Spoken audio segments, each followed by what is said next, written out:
Now, President Trump recently met with Russian President Vladimir Putin at G20. And of course, during that conversation, he said a couple of interesting things. For one, he basically told Putin, oh, don't you meddle in our elections. Okay. But also the more, I guess, dangerous thing he talked about or joked about was getting rid of journalists. Now, The Guardian reports that as they sat for photographs, Trump had reportedly told Putin, quote, get rid of them.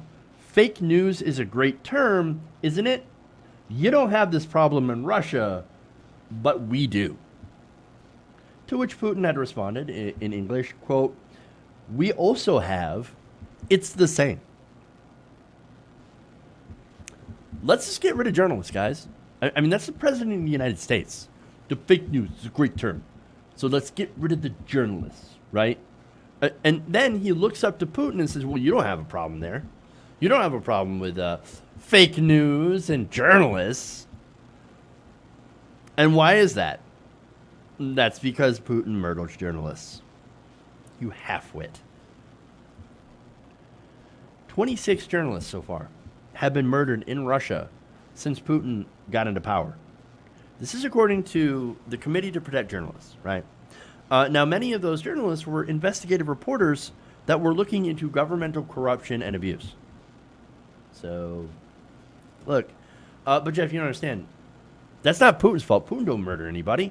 No, those people just happen to fall out of windows. Right. Or have pianos drop on their head. Really? Okay, anyway.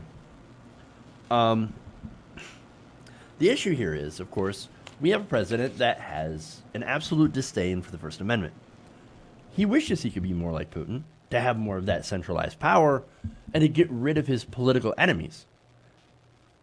I mean, again, there's somebody that I believe that was running for election against Putin. And he decided, oh, do you have a chance of winning?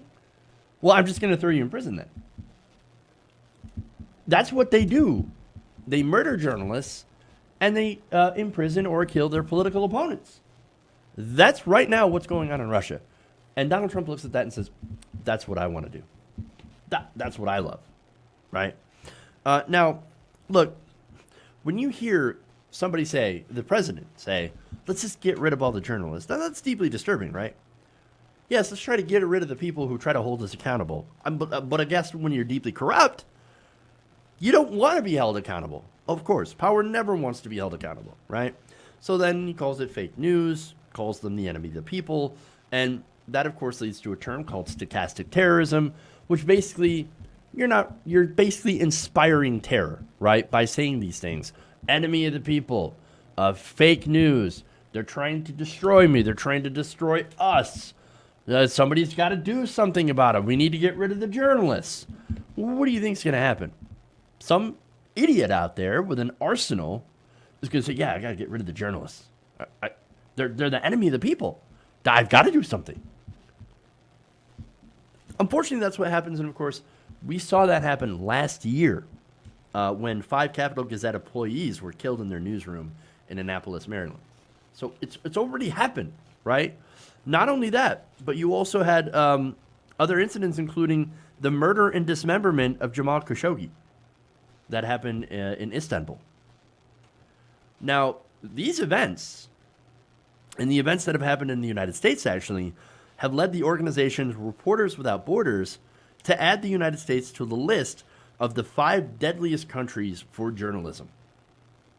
Now, imagine that. We are number 5, the 5th most dangerous country for journalists. That's insane. You know what the other countries are?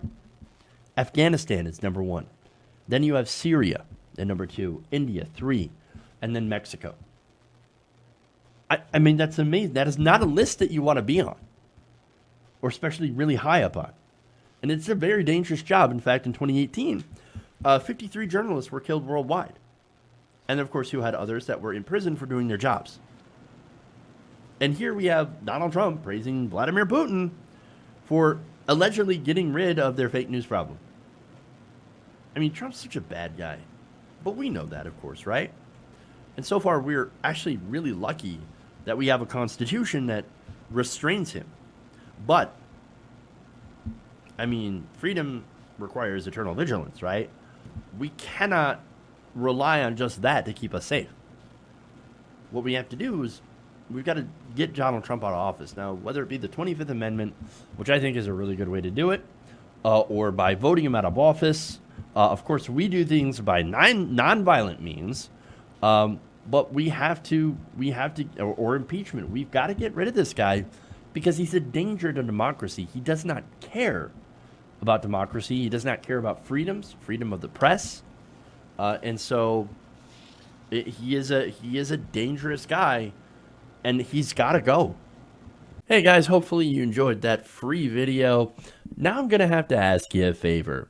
Between the demonetization and the YouTube algorithm messing around with view counts, etc., we're having a hard time adjusting to the new YouTube reality, which is where you guys come in.